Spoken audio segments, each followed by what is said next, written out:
நண்பர்களே 2024 முடிய போகுது.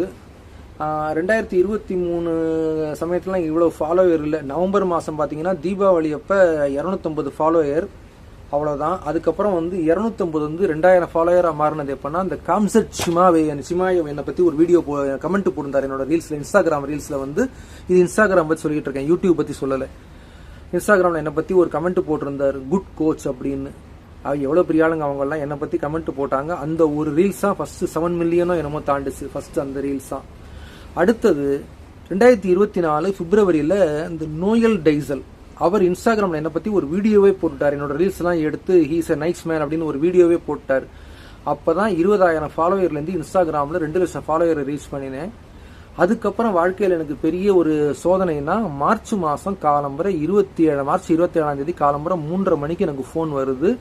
3:30 மணிக்கு ராத்திரி ஃபோன்னா யாருமே பயப்படுவோம். ஐயோ யாருக்கோ ஏதோ ஆயிடுச்சுன்னு பார்த்தா ராஜகுமார் பொண்ணு காமிக்குது, பிரியங்கா ராஜகுமார்னு காமிக்குது.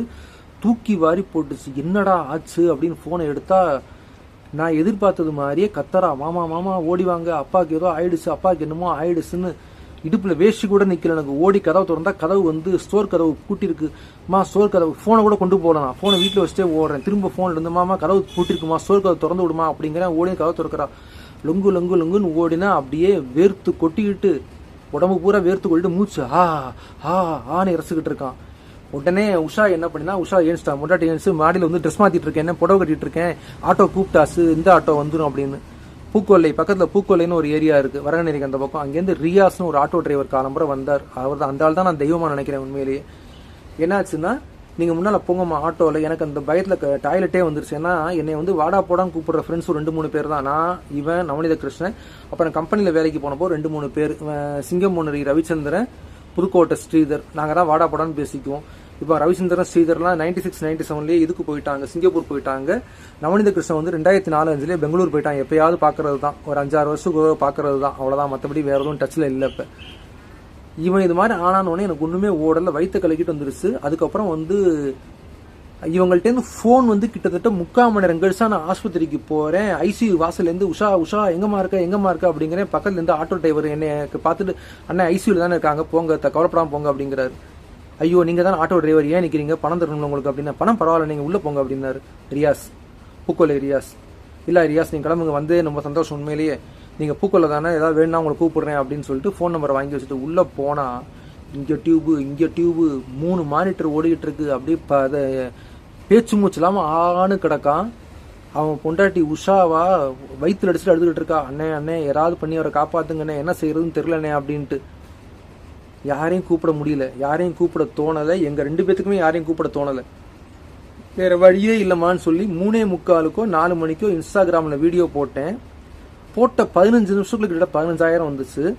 இது என்ன ஆச்சரியம்னா, திருச்சியில் இருக்கிற ஃபாலோவர் 2-3 பேர் காலம்பரை 6-6:15 ஆஸ்பத்திரிக்கு கையில் பணம் கொடுத்துட்டு போனாங்க. ஏடிஎம்ல போட்டால் நீங்கள் எடுக்கிறது கஷ்டமாக இருக்கு, எனக்கு என்கிட்ட ஏடிஎம் கார்டு இல்லை, அக்கௌண்ட்லேயே பணம் இல்லை. அப்புறம் எங்கள் ஏடிஎம் கார்டு பற்றி கவலைப்படலாம், அந்த கார்டு வரல. இன்னைக்கு தான் போய் ஐசிஐசி பேங்க்ல போய் விசாரிச்சு வந்தேன், ஏடிஎம் கார்டு வரலன்னு ஹெல்ப்லைனில் கஸ்டமர் சர்வீஸில் கூப்பிட்டு கேளுங்க அப்படின்னாங்க. எங்கள் அண்ணன் ஏடிஎம் கார்டு அண்ணன் அக்கௌண்ட்டில் மாற்றி அதில் தான் ஏடிஎம்ல எடுப்பேன். எடுத்துருக்கேன். அவர் ஏடிஎம் கார்டை வாங்கிட்டு போயிட்டேன் போகிறப்பவே.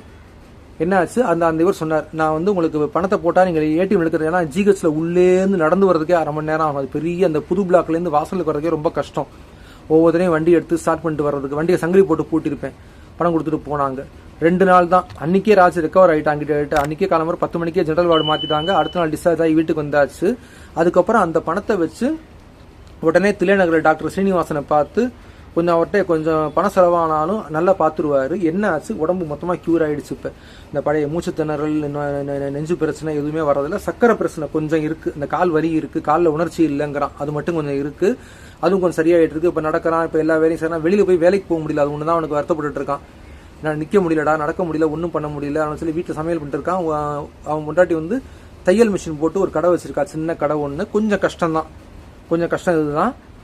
இது என்னன்னா, அந்த சமயத்தில் நீங்கள் எனக்கு உதவி பண்ணிங்க. ராஜ்குமார் உடம்பு படத்து கிடந்தப்ப மறக்கவே முடியாது. எனக்கு என்னோட முக்கியம் அவன் தான், என் ஃப்ரெண்டு. வாடா படம் கூப்பிடுறவன் அவன் தான், இன்னும் பாக்கி இருக்கிறவன்.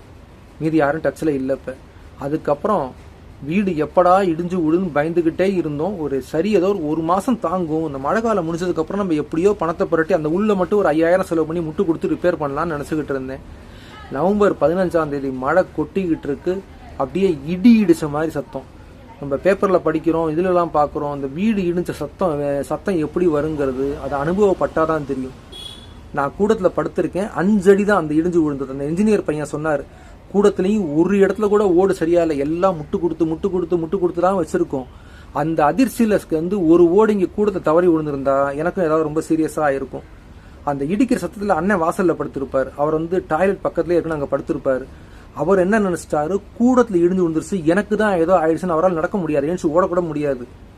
டேய்னு கத்துறாரு. நான் உடனே என்ன பண்ணேன், டேய், அதாவது மற்ற நேரத்தில் நமக்கு ராத்திரி தூக்கத்தில் எழுப்புறோம்னா தூக்கம் இதே வராது. இந்த சமயத்தில் வந்து ஒரு செகண்டுக்குள்ள வாரி சுருட்டி எழுந்திருச்சேன். எழுந்து டப்புன்னு லைட்டை போட்டேன், கதவை திறந்துட்டேன். ஏன்னா இடிஞ்சா கூட வெளியில ஓடி வந்துடலாம் அப்படின்ட்டு. கடியாரத்தை பார்க்குறேன், மணி 12:32, வீடு இடிஞ்சு போயிடுச்சு. என்னடா பண்றது, 2 பேரும் அப்படியே முடிச்சுட்டு இருக்கோம். அண்ணனா சொல்றாரு, என்னடா நம்மளை வச்சு எத்தனை பேர் எத்தனை கோடி சம்பாதிச்சிருக்காங்க, நம்ம இந்த கண்டிஷன்ல இருக்கோமே, வேற வழியே இல்லை, நான் இன்ஸ்டாகிராம்ல வீடியோ போடுறேன்னு சொல்லி முடிஞ்ச அளவுக்கு அந்த இடிஞ்சு போனதை வீடியோ எடுத்து போட்டேன். 1.25 இன்ஸ்டாகிராம்ல வீடியோ போட்டேன். 1.5 மணிக்குள்ள 15,000 வந்துருச்சு. ஒரு நாளைக்குள்ள வீட்டு ரிப்பேருக்கு தேவையான மொத்த காசும் வந்துருச்சு. வீடு ரிப்பேர் கிட்ட முடிஞ்சிருச்சு. இன்னும் ஒரு சின்ன பேட்ச் ஒர்க் வெளியில பாக்கி இருக்கு, அந்த குப்பையை எடுக்கணும், அதுதான் பாக்கி இருக்கு. இப்ப எனக்கு இந்த வருஷம் சப்போர்ட் பண்ணிருந்த மொத்தமுமே நீங்க தான். அதாவது என்னோட இன்ஸ்டாகிராம் ஃபாலோயர்ஸ், யூடியூப் சப்ஸ்கிரைபர்ஸ். அவர் இந்த நோயல் டேஸில் என்னை பத்தி இன்ஸ்டாகிராம்ல வீடியோ போட்டப்போ தான் அதே சமயம் தான் எனக்கு யூடியூப்லயும் சப்ஸ்கிரைபர் கவுண்ட் ஏறுச்சு. வெறும் 2000 இருந்த 2000 எனக்கே சரியா ஞாபகம் இல்லை, 500 தான் இப்போ சப்ஸ்கிரைபர். 1000 பேர் நம்ம இருந்தாங்க, இப்போ 50,000 பேர் கிட்ட சப்ஸ்கிரைபர் இருக்காங்க, 52,000 இருக்காங்க. இதுல வந்து இன்ஸ்டாகிராம்ல இப்போ 195K, அதாவது 1,95,000 ஃபாலோவர்ஸ். இது எல்லாம் நீங்க தான். உங்கள் அனைவருக்கும் நன்றி.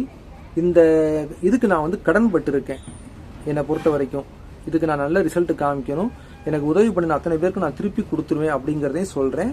மிக்க நன்றி நண்பர்களே. என்னோட யூடியூப் சேனல் சப்ஸ்கிரைப் பண்ணுங்க, எல்லா வீடியோவையும் பாருங்க, எல்லாருக்கும் ஷேர் பண்ணுங்க, லைக் பண்ணுங்க. அதுக்கப்புறம் கீழே உள்ள டிஸ்கிரிப்ஷன்ல, இந்த டிஸ்கிரிப்ஷன்ல வந்து ஒரு ப்ராடக்ட் கொடுத்துருக்கேன், என்னோட அஃபிலியேட் ப்ராடக்ட். என் ப்ராடக்ட் இல்லை, அந்த ப்ராடக்ட் வந்து 49 நாள்ல உங்க உடலை எப்படி மாற்றலாங்கிறது. அதை நீங்க வாங்கினீங்கன்னா உங்களுக்கு ஒரு நல்ல ப்ராடக்ட் கிடைக்கும், எனக்கும் கொஞ்சம் அஃபிலியேட் கமிஷன் கிடைக்கும். அந்த ப்ராடக்ட் ஒரு பாருங்க, கீழே டிஸ்கிரிப்ஷன்ல அந்த லிங்க் இருக்கு. மிக்க நன்றி.